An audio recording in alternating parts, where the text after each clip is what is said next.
قیامت میں نجات ہوگی۔ اللہ تعالیٰ نے فرمایا کہ ہم نے ہر قوم کے اندر اپنے نبی اور رسول کو مبعوث فرمایا تاکہ وہ لوگوں کو اللہ تعالیٰ کی عبادت کی دعوت دیں اور طاغوت سے اجتناب کا حکم دیں۔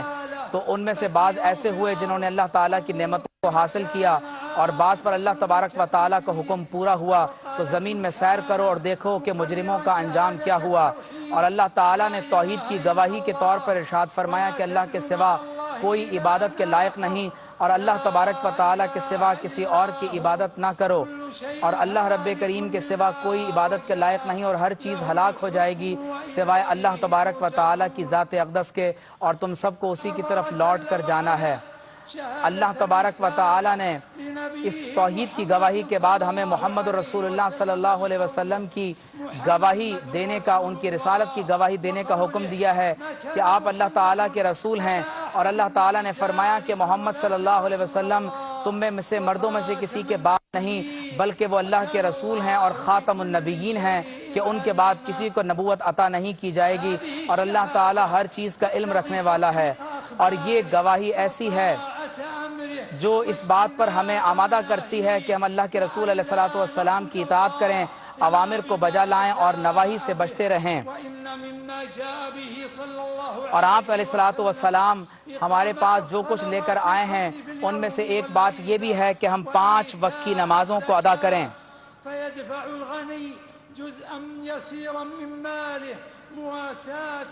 اور اس بات کا حکم دیا گیا کہ جن لوگوں کو اللہ نے مال میں وسعت عطا فرمائی ہے وہ اپنے مال میں سے اللہ تبارک و تعالیٰ کے راستے میں خرچ کریں، اور اللہ رب کریم نے فرمایا کہ تم نماز کو ادا کرو اور زکوٰۃ ادا کرو۔ اور اللہ تبارک و تعالیٰ نے ہمیں حکم دیا کہ ہم رمضان المبارک کے مہینے میں روزے رکھیں۔ اللہ تعالیٰ نے فرمایا کہ تم میں سے جو کوئی رمضان کا مہینہ پائے تو اسے چاہیے کہ رمضان المبارک کے مہینے میں روزے رکھے۔ اور اللہ تعالیٰ نے لوگوں پر حج فرض کیا جو اللہ تبارک و تعالیٰ کے گھر حاضر ہونے کی استطاعت رکھتے ہوں۔ اور یہ اسلام کے وہ ارکان ہیں کہ جن کے بارے میں اللہ کے رسول صلی اللہ علیہ وسلم نے ارشاد فرمایا کہ اسلام یہ ہے کہ تم یہ گواہی دو کہ اللہ تعالیٰ کے سوا کوئی عبادت کے لائق نہیں، اور محمد صلی اللہ علیہ وسلم اللہ تعالیٰ کے رسول ہیں۔ نماز قائم کرو اور زکوٰۃ ادا کرو اور رمضان المبارک کے روزے رکھو، اور اگر استطاعت رکھتے ہو تو اللہ تبارک و تعالیٰ کے گھر کی زیارت کرو۔ اور ایمان یہ ہے کہ تم اللہ تبارک و تعالیٰ پر، اس کے فرشتوں پر ایمان لاؤ، اللہ کی کتابوں پر، اس کے رسولوں پر ایمان لاؤ، اور آخرت پر ایمان لاؤ، اور تقدیر پر ایمان لاؤ۔ اور احسان یہ ہے کہ تم اللہ کی عبادت ایسے کرو گویا کہ تم اللہ تبارک و تعالیٰ کو دیکھ رہے ہو، اور اگر تم یہ نہیں کر سکتے تو کم از کم ایمان رکھو کہ اللہ تمہیں دیکھ رہا ہے۔ اے حجاج کرام، رسول اللہ صلی اللہ علیہ وسلم نے حج کے موقع پر خطبہ ارشاد فرمایا اور فرمایا کہ اے لوگو، تمہارا رب ایک ہے اور تمہارا معبود ایک ہے، اور کسی عربی کو کسی عجمی پر، کسی عجمی کو کسی عربی پر کوئی فضیلت نہیں ہے، اسی طرح کسی لال کو کسی گورے پر کوئی فضیلت نہیں، اور کسی گورے کو کسی کالے پر فضیلت نہیں سوائے تقویٰ کے۔ اور اللہ تبارک و تعالیٰ نے تمہارے درمیان اس بات کو حرام کر دیا کہ تم ایک دوسرے کا ناحق خون بہاؤ اور ایک دوسرے کے مال کو ناحق تم غصب کرو، جیسے آج کے دن کی حرمت ہے، اس شہر کی حرمت ہے اور اس مہینے کی حرمت ہے۔ اور اللہ تعالیٰ نے تمام تر ذات پات رنگ نسل کے افتراق کو مٹا دیا، اور اللہ رب کریم نے اس بات کو کائنات میں اپنی ایک نشانی قرار دیا ہے۔ اور اللہ تعالیٰ نے فرمایا کہ میں نے جو تمہاری رنگوں کے اور زبانوں کے اختلاف رکھے ہیں وہ اس لیے ہیں کہ یہ اللہ تعالیٰ کی نشانی ہے، اور اللہ نے اس میں علم رکھنے والوں کے لیے نشانی رکھی ہے۔ اور اللہ رب کریم نے مسلم سوسائٹی میں محبت کو قائم رکھنے کا حکم دیا ہے، اور ایسی تمام باتوں سے منع کیا ہے جن سے آپس کی صفوں میں انتشار پیدا ہو۔ اللہ تعالیٰ نے فرمایا کہ تم سب مل کر اللہ تبارک و تعالیٰ کی کتاب کو اختیار کر لو اور غور کرو کہ تم آپس میں ایک دوسرے کے دشمن تھے۔ اللہ رب کریم نے محمد صلی اللہ علیہ وسلم کی برکت سے تمہاری عداوت کو محبت میں تبدیل کر دیا، اور تم ایک دوسرے کے بھائی بن گئے۔ اور اللہ تعالیٰ نے فرمایا کہ حضور علیہ السلام نے فرمایا کہ اللہ نے تمہیں حکم دیا ہے کہ تم اللہ تعالیٰ کے سوا کسی کی عبادت نہ کرو، اور اللہ نے فرمایا کہ تم سب مل کر اللہ کی رسی کو مضبوطی سے تھام لو اور تفرقے میں نہ پڑو۔ اور آپ علیہ الصلوۃ والسلام نے اپنے صحابہ کرام کو بھی اس کا حکم دیا کہ وہ اپنی صفوں میں اتحاد قائم رکھیں، اور فرمایا کہ اللہ تبارک و تعالی نے اپنے حبیب علیہ الصلوۃ والسلام کی برکت سے تمہارے درمیان میں محبت پیدا فرما دی، اور اگر تم زمین و آسمان کی تمام دولت کو بھی خرچ کر دو تو لوگوں کے درمیان الفت پیدا نہیں کر سکتے، بلکہ یہ اللہ ہی ہے کہ جس نے لوگوں کے درمیان محبت پیدا فرمائی۔ اور اللہ تعالیٰ نے فرقہ واریت کو حرام قرار دیا اور فرمایا کہ یا رسول اللہ، جن لوگوں نے اپنے دین میں تفرقہ پیدا کیا آپ کا ان سے کوئی تعلق واسطہ نہیں ہے جو گروہوں میں بٹ گئے۔ پھر اللہ تعالیٰ قیامت کے دن انہیں اس بات سے آگاہ کرے گا جو دنیا میں وہ کیا کرتے تھے، اور جو لوگ آپ علیہ الصلوۃ والسلام کے بعد فرقہ واریت میں پڑ گئے اور اللہ تبارک و تعالیٰ کے دین سے روگردانی کی، ان کے لیے قیامت کے دن دردناک عذاب ہوگا۔ اور وہ چیز جو دنیا اور آخرت میں لوگوں کو ایک جگہ جمع کرنے والی ہے، وہ ایسی گفتگو اور ایسی باتیں ہیں کہ جو ایک دوسرے کو نیکی کی طرف دعوت دینا ہے اور ایک دوسرے کو اللہ تبارک و تعالیٰ کے دین کی طرف بلانا ہے۔ اور اللہ تبارک و تعالیٰ نے اس بات سے منع کیا ہے کہ لوگ آپس میں ایک دوسرے سے حسد کریں، اور اللہ تبارک و تعالیٰ نے اس بات سے منع کیا ہے کہ لوگ کسی معصوم کا ناحق خون بہائے۔ اور امت مسلمہ میں اگر ایسا ہوتا ہے کہ لوگ ایک دوسرے کا خون بہاتے ہیں اور ایک دوسرے کے ساتھ حسد اور بغض میں مبتلا ہوتے ہیں، عداوت میں مبتلا ہوتے ہیں، تو یاد رکھو کہ یہ ایک جرم کبیر ہے۔ اور آپ علیہ الصلوۃ والسلام نے فرمایا کہ مسلمان آپس میں ایک جسم کی مانند ہیں کہ اگر ایک عضو کو کوئی تکلیف پہنچتی ہے تو دوسرا عضو بھی اس تکلیف کو محسوس کرتا ہے اور بخار کو محسوس کرتا ہے۔ اور آپ علیہ الصلوۃ والسلام نے فرمایا کہ مسلمان ایک دوسرے کے لیے ایک ایسی عمارت کی مانند ہے کہ جس کی ایک اینٹ دوسری اینٹ کو مضبوطی بخشتی ہے، اور شیطان یہ چاہتا ہے کہ مسلمانوں کی صفوں کے درمیان میں انتشار پیدا کرے، اور مسلم سوسائٹی کو ایک رکھنے میں ایک یہ بھی اہم بات ہے کہ مسلمان اپنے خاندانوں کی حفاظت کریں اور اپنی معاشرت کی حفاظت کریں۔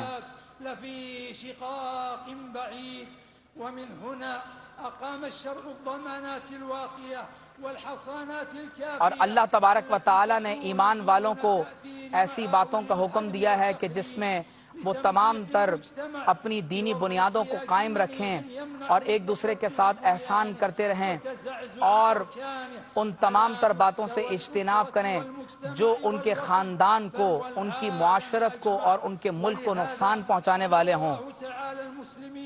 اور اس لیے اللہ تبارک و تعالیٰ نے اگر کبھی امت مسلمہ میں یا مسلمان ریاستوں کے اندر انتشار پیدا ہو تو حکم یہ دیا ہے کہ اے ایمان والو، اللہ کی اطاعت کرو، اللہ کے رسول کی اطاعت کرو، اور ان کی جو تمہارے درمیان اولی الامر ہیں یعنی ریاست کے جو بڑے لوگ ہیں ان کی بات کی پیروی کی جائے۔ اور اللہ تعالیٰ نے فرمایا کہ یہ تمہارے لیے زیادہ بہتر ہے اور انجام کار کے اعتبار سے بھی زیادہ بہتر ہے۔ اور اللہ نے فرمایا کہ جب تم کسی بات میں اختلاف کر بیٹھو تو اس کا انجام کار آخر میں جو حکم ہے وہ اللہ تبارک و تعالیٰ کا ہی ہے جس کی پیروی کی جائے گی۔ اور اللہ نے فرمایا کہ یا رسول اللہ صلی اللہ علیہ وسلم، ہم نے یہ کتاب آپ پر اس لیے نازل فرمائی ہے تاکہ آپ اس کی وضاحت کریں، اور یہ کتاب ہدایت ہے اور لوگوں کے لیے رحمت ہے۔ اور آپ علیہ الصلوۃ والسلام نے حسن خلق کا حکم دیا، اور اللہ تبارک و تعالیٰ نے فرمایا کہ یا رسول اللہ، آپ اللہ تعالیٰ کی رحمت کی وجہ سے لوگوں کے لیے نرم ہو گئے۔ اگر آپ علیہ الصلوۃ والسلام کے مزاج میں سختی ہوتی تو لوگ آپ کے اطراف سے دور ہو جاتے، اور آپ علیہ الصلوۃ والسلام نے اس بات کی ترغیب دی ہے کہ لوگ اپنے اخلاق کو بہتر کریں۔ اور اللہ تعالیٰ نے حضور علیہ الصلوۃ والسلام کی عملی مثال دیتے ہوئے فرمایا کہ اے لوگو، اللہ تعالیٰ کی اطاعت کرو اور اللہ کے رسول کی اطاعت کرو، اور اگر تم آپس میں اختلاف کرو گے تو تمہاری ہوا اکھڑ جائے گی۔ اور فرمایا کہ اللہ تبارک و تعالیٰ کی مغفرت اور جنت کی طرف تیزی سے بڑھتے رہو۔ اور ایمان والوں کی صفت یہ ہے کہ وہ چاہے تنگدستی میں ہوں یا خوشحالی میں ہوں، وہ اللہ تبارک و تعالیٰ کے راستے میں مال کو خرچ کرتے رہتے ہیں۔ اور تمام تر مسلمانوں کو جمع رکھنے کے لیے ہی اللہ تبارک و تعالیٰ نے شریعت کے احکامات ہمیں عطا فرمائے ہیں۔ اللہ تبارک و تعالیٰ نے رشتوں کو جوڑنے کا حکم دیا ہے، اور حکم دیا ہے کہ ہم ایک دوسرے کے حقوق و فرائض کو پورا کریں، چاہے وہ والدین ہوں، بچے ہوں یا میاں بیوی ہوں، یتامہ اور مساکین کے حقوق ادا کیے جائیں۔ اللہ نے فرمایا کہ اللہ کی عبادت کرتے رہو، کسی کے ساتھ شریک اللہ کے ساتھ کسی کو شریک نہ ٹھہراؤ، اور غربا، مساکین اور یتامہ کے حقوق ادا کرتے رہو، اور جو تمہارے پڑوسی ہیں ان کے بھی تم حقوق ادا کرو، اور جو تمہارے ماتحت ہوں ان کے بھی حقوق کو ادا کرو، اور اللہ تعالیٰ فخر کرنے والے، تکبر کرنے والوں کو پسند نہیں کرتا۔ اور آپ علیہ الصلوۃ والسلام نے فرمایا کہ تم میں سے کوئی شخص اس وقت تک مسلمان نہیں ہو سکتا جب تک وہ پسند نہ کرے جو اپنے بھائی کے لیے، وہ پسند نہ کرے جو اپنے لیے پسند کرتا ہے۔ اور آپ علیہ الصلوۃ والسلام نے مسلمانوں کی جمعیت کو قائم رکھنے کے لیے یہ بھی حکم دیا کہ وہ نیکی میں تعاون کرتے رہیں اور برائی میں ایک دوسرے کے ساتھ تعاون نہ کریں۔ اور شیطان یہ چاہتا ہے کہ وہ تمہارے درمیان میں بغض اور عداوت کو پیدا کرے، بے شک وہ تمہارا کھلا دشمن ہے، اور شریعت نے اس بات سے منع کیا ہے کہ کسی بھی ایسی بات کو اختیار کیا جائے جس سے مسلمانوں کی صفوں میں انتشار پیدا ہو۔ اللہ تعالیٰ نے فرمایا کہ اے ایمان والو، اگر تمہارے پاس کوئی فاسق کوئی خبر لے کر آتا ہے تو پہلے اس بات کی تحقیقات کر لیا کرو قبل اس کے کہ تم اس کو آگے بڑھاؤ، کہیں ایسا نہ ہو کہ تم کسی ایسے گروہ کو نقصان پہنچا دو کہ بعد میں تمہیں پھر اس پر ندامت اختیار کرنا پڑے۔ اور اللہ تبارک و تعالیٰ نے ہر اس بات سے منع کر دیا کہ جس سے مسلم ریاست میں، مسلم معاشرت میں کسی بھی طور پر افتراق اور انتشار پیدا ہو۔ اور اللہ تعالیٰ نے ہمیں حکم دیا ہے کہ مسلمان اپنی جمعیت کو اور اپنی اجتماعیت کو ہمیشہ قائم رکھیں۔ قال اللہ تعالی یا ایھا الذین آمنوا، نمازیں با جماعت ادا کرنے کا حکم دیا۔ اسی طرح اللہ تعالیٰ نے ہمیں صدقہ اور خیرات ادا کرنے اور زکوٰۃ ادا کرنے کا حکم دیا کہ اس سے مسلمانوں کی صفوں میں اتحاد پیدا ہوتا ہے۔ اللہ تعالیٰ نے فرمایا کہ اے ایمان والو، اللہ تعالیٰ کے راستے میں خرچ کرو قبل اس کے کہ تمہارے پاس موت کا فرشتہ آ جائے، اور جو کفر کرنے والے ہیں وہی ظلم کرنے والے ہیں۔ اور اللہ تبارک و تعالیٰ نے شریعت ہمیں عطا فرمائی، اور شریعت ہمیں حکم دیتی ہے کہ ہم آپس میں باہم دست و گریباں نہ ہوں اور اپنی صفوں میں اتحاد پیدا کریں۔ اللہ نے فرمایا کہ ایمان والے ہی ایک دوسرے کے بھائی ہیں، اور انہیں چاہیے کہ وہ ایک دوسرے کے درمیان میں صلح پیدا کریں۔ اور امت پر یہ بات واجب ہے کہ وہ اپنی نسلوں کی ایسی تربیت کریں کہ جس سے ان کی صفوں میں ہمیشہ اتحاد پیدا رہے۔ اللہ نے فرمایا کہ یہ امت ایک امت ہے، اور صرف اللہ تعالیٰ کی عبادت کرتے رہو، اور دیگر پگڈنڈیوں اور چھوٹے راستوں میں نہ چڑھو، وہ تمہیں بڑے راستے سے گمراہ کر دیں گے۔ یہ تمہیں اللہ کی وصیت ہے تاکہ تم متقی بن سکو۔ اور تاکید وارد ہوئی ہے کہ اللہ کی طرف سے اور اللہ کے نبی کی طرف سے یہ حکم اطاعت کرو اور اللہ کے رسول کی اطاعت کرو، وَأُولِي الْأَمْرِ مِنْكُمْ، اور تم میں جو ارباب حکومت اور ارباب اختیار ہیں ان کی بھی جائز امور میں فرمانبرداری کرو۔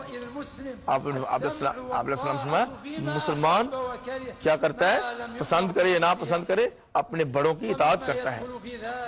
اور اس میں یہ بھی بات ہے کہ اطاعت کریں گے تو دل جڑے رہیں گے، اور اطاعت کرنا ہے اور ان کے ساتھ کھڑے ہونا ہے، ہر وقت ان حکمرانوں کی مخالفت نہیں کرنی، اور ان کے لیے دعا بھی کرنی ہے کہ اللہ ان کو سلب ہونے سے بچائے۔ اور اجتماعیت اس کا حکم ہے، اور تفرق اس سے منع کیا گیا، بالکل منع کیا، اور اس کے فساد بہت زیادہ ہے۔ اور حج کے موسم میں یہی چیز متحقق ہوتی ہے، فلفل ہوتی ہے کہ سب جمع ہوں اور تفرقے سے باز رہیں اور مناسک مل جل کے ادا کریں، اور اس کو خراب کرنے کی جتنی چیزیں ان سے باز رہ سکیں۔ یہ اللہ کے مہمان ہیں، آپ مسلمانوں اللہ کے مہمان ہیں عرفات میں۔ اے مسلمانوں، جتنے بھی اصحاب ارباب اختیار ہیں جن کو بھی توفیق اللہ نے دی، وہ اللہ کے معاملے سے میں ڈریں اور اللہ کے نبی صلی اللہ علیہ وسلم کی بات کو یاد رکھیں۔ آسانیاں کرو، تنگیاں نہ کرو، خوشخبریاں سناؤ، منافق پیدا نہ کرو۔ اور نبی کریم صلی اللہ علیہ وسلم کا حکم، آپ نے حضرت ابو موسیٰ اشعری اور حضرت معاذ سے کہا تھا رخصت کرتے ہوئے، مل جل کے رہنا، اختلاف نہ کرنا، تنازع نہ کرنا۔ اس لیے ہمارے اوپر فرض ہے کہ جتنی چیزیں اجتماعیت کے بھیجیں اس طرف لپکیں، اور مسلمانوں کی گروہیں جب لڑ پڑے تو ان کو اصلاح کرو. حق کے ساتھ اکیلے بھی رہیں تو اس سے بہتر ہے کہ باطل میں آپ کے ساتھ پوری جماعت ہو. اے بیت اللہ کے حاجیوں، نبی کریم صلی اللہ علیہ وسلم نے جب خطبہ ارشاد فرمایا تھا عرفات میں، آپ نے کیا فرمایا تھا؟ آپ اذان دی اور آپ نے ظہر اور پھر اقامت دی اور عصر پڑھی، دونوں قصر نمازیں پڑھی تھیں اور جمع بھی کی تھیں، قصراً و جمعاً. پھر اپنی اونٹنی پہ بیٹھ کے عرفات میں اتنی دعا کی جب تک ایک سورج غروب ہو گیا. پھر وہاں سے مزدلفہ چلے گئے، سارا دن دعا کرتے رہے. یہ دعاؤں کا دن ہے. اور آپ اپنے دوستوں سے کہہ رہے تھے السکینہ السکینہ، اے لوگو آرام سے چلنا، دھکے نہ مارنا، عورتوں بزرگوں بچوں کا خیال رکھنا. اور یہ نیکی نہیں ہے کہ کسی کو تکلیف دی جائے، تیزی سے جانا کوئی نیکی نہیں.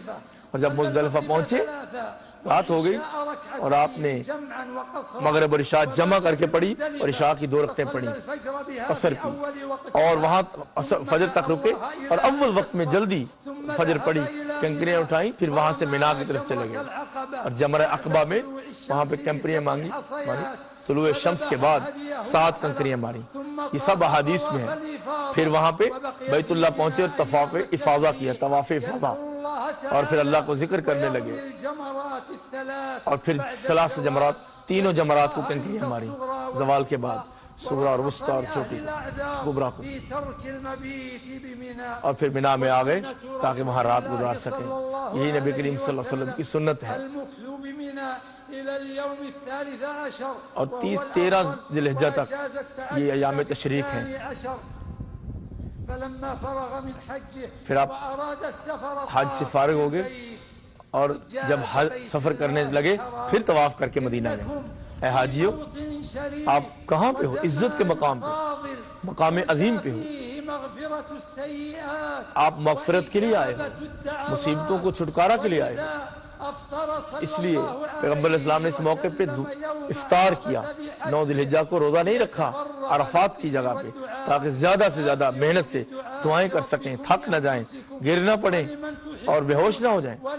اور اس لیے اس سے مانگو، وہی جو مانگنے جانے کے قابل ہے. سب مسلمانوں کے لیے دعا کریں، جہاں اپنے لیے کرتے ہیں کہ اللہ مسلمانوں کے حال پہ رحم فرمائے اور ان کو اجتماعیت عطا فرمائے اور حق میں جمع کرے. اور دعا نہ بھولنا، جس نے آپ کی طرف نیکی کی ہے اس کو بھی دعا میں نہ بھولنا. فرمایا جو نیکی کرے اس کو بدلہ دو، کچھ نہ کر سکو تو جزاک اللہ خیر کر دو. اتنی دعا کرو کہ وہ خوش ہو جائے کہ واقعی میرا بدلہ ہو گیا. جو حاجیوں کی خدمت کے اوپر معمور ہیں، حرمین شریفین کے خدام ہیں، آپ کی خدمت کر رہے ہیں، ان کے لیے بھی دعا کریں. ولی عہد کے لیے بھی دعا کریں. دعا کریں خادم الحرمین شین ملک سلمان بن عبد العزیز حفظہ اللہ کے لیے دعا کریں. اور ان کے ولی عہد ملک محمد ابن سلمان کے لیے بھی دعا کریں. اور ان کے لوگوں کے لیے بھی کہ جو انہوں نے خدمات پیش کی ہیں اللہ قبول کرے اور ان کو استقامت عطا فرمائے. اے حی یا قیوم یا حی. ان کو خادم الحرمین شریفین کو سلمان بن عبد العزیز کو بہت توفیق عطا فرما خیر کی، اور ان کا ناصر بن جا اور ان کو ہر خیر کی توفیق عطا فرما اور ان کو جزائے خیر عطا فرما دے. اور جو انہوں نے چیزیں جہود سٹرگلز پیش کی ہیں وہ قبول فرما. اے اللہ برکت عطا فرما. اور ان کے ولی عہد کو محمد بن سلمان کو بھی برکتیں عطا فرما اور آسانیاں فرما. اور ان کے قریب کے لوگوں کو ان کے لیے اصلاح فرما. اے اللہ حاجیوں کا حج قبول فرما اور ان کی مغفرت فرما اور ان کے معاملات آسان فرما اور ان کو شر ان سے دور فرما دے. اے اللہ گھروں کو ان کو خیر سے لوٹا دینا. اے اللہ جنہوں نے دعا کا کہا ہے سب کے لیے ہماری دعائیں قبول فرما اور ان کی بھی قبول فرما. اے اللہ مسلمانوں کی مغفرت فرما، مردوں اور عورتوں کی مغفرت فرما، مومن مردوں اور مومن عورتوں کی مغفرت فرما اور ان کی اصلاح فرما دے. ان کا کلمہ جمع کر دے اور ان کی مصیبتیں دور کر دے اور ان کے کام اپنے ذمہ لے لے اور ان کا کلمہ ایک کر دے اور ان کے خونوں کی حفاظت فرما. اے اللہ ان کی مالوں میں، گھروں میں، جسموں میں برکت اور اقوال و اعمال میں برکت عطا فرما. سبحان ربک رب العزت عما یصفون وسلام علی المرسلین والحمد للہ رب العالمین. الجميع